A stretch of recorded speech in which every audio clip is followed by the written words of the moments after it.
दोस्तों WWE royal rumble 2025 का आयोजन 1 फरवरी 2025 को होने वाला है। इसमें होने वाले ट्रेडिशनल मेंस रॉयल रंबल मुकाबले में रोमन रेंस नजर आएंगे। इसकी घोषणा दोस्तों आखिरी स्मैकडाउन एपिसोड में पॉल हेमन ने कर दी थी। और अब आइए जानते हैं वो 3 चीजें जो रोमन रेंस के 2025 में WWE रॉयल रंबल मुकाबला जीतने पर हमें देखने को मिल सकती है।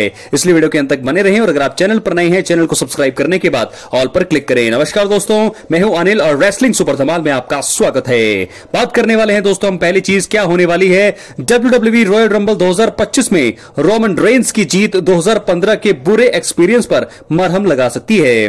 तो दोस्तों चलिए आपको बताते हैं कि रोमन रेंस ने 2012 में सर्वाइवर सीरीज के दौरान मेन रोस्टर डेब्यू करने के बाद कई बार Royal Rumble premium live event में मुकाबले लड़े हैं। इनमें से 6 बार वो ट्रेडिशनल मेंस रॉयल रंबल मुकाबले का हिस्सा रहे हैं। इसमें से महज एक बार यानी कि 2015 में वो इसको जीत पाए थे और तब वो बेबी फेस थे, लेकिन फिर भी उन्हें फैंस से नाराजगी झेलनी पड़ी थी। अब एक दशक बाद यानी कि 10 सालों के बाद सिचुएशन बिल्कुल अलग है।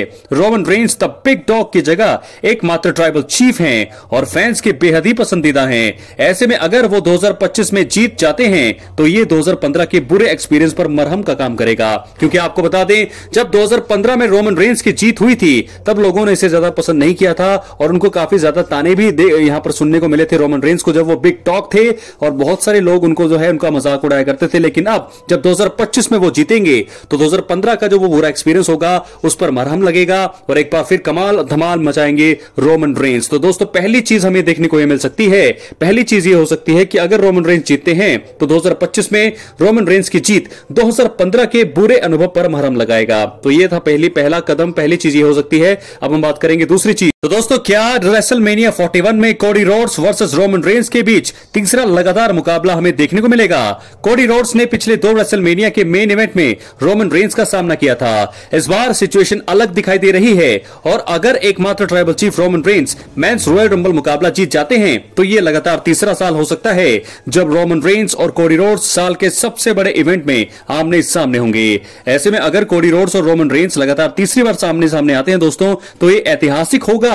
इससे पता चलेगा कि दोनों में से बेस्ट कौन है, क्योंकि पहली बार जब दोनों आमने सामने आए थे तब जीत हुई थी रोमन रेंस की। उन्होंने अपना टाइटल रिटेन किया था 2023 में और उसके बाद 2024 में दोबारा दोनों की टक्कर हुई जिसमें जीते थे। इतिहास रचा था यहां पर कोडी रोड्स ने। 2024 में रोमन रेंस की बादशाहत को खत्म करके उन्होंने रचा था इतिहास, पहली बार बने थे WWE में चैंपियन। तो क्या ऐसा होगा? अपनी राय कमेंट बॉक्स में जरूर दें। चैनल पर नए हैं सब्सक्राइब जरूर करें। बात करेंगे तीसरी और आखिरी चीज का, क्या हो सकता है अगर रोमन रेंस जीत जाते हैं रॉयल रंबल। तो दोस्तों CM पंक को पॉल हेमन के फेवर वाली शर्त के चलते WWE रेसलमेनिया 41 में मुकाबले का हिस्सा बनाया जा सकता है।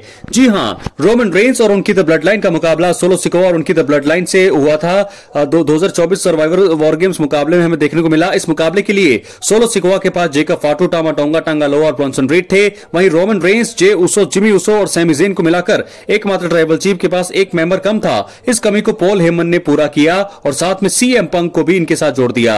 ये एक फेवर के चलते हुआ है और अगर रोमन रेंस ने मेंस रॉयल रंबल मुकाबला वो जीत जाते हैं तो इसके बाद सेकंड सिटी सेंट यानी कि CM पंक अपने फेवर को कैश इन करके रेसलमेनिया 41 में एक ट्रिपल थ्रेट मुकाबला यहां पर बना सकते हैं, या फिर रोमन रेंस की जगह वो कोडी रोड्स के साथ लड़ सकते हैं। क्या ऐसा होगा? या फिर दोनों रेसलमेनिया में एक दूसरे के साथ लड़ सकते हैं? ऐसा नहीं होगा क्योंकि रेसलमेनिया को मेन इवेंट करना सपना है CM पंक का। ट्रिपल थ्रेट मुकाबला हमें देखने को मिल सकता है और अगर रोमन रेंस रेसलमेनिया से पहले वर्ल्ड चैंपियन बनते हैं तो फिर रेसलमेनिया में होगा रोमन रेंस वर्सेस CM पंक। क्या होगा दोस्तों अपनी राय कमेंट बॉक्स में जरूर दें। चैनल पर नए हैं सब्सक्राइब करने के बाद ऑल पर क्लिक करें। बहुत बहुत धन्यवाद।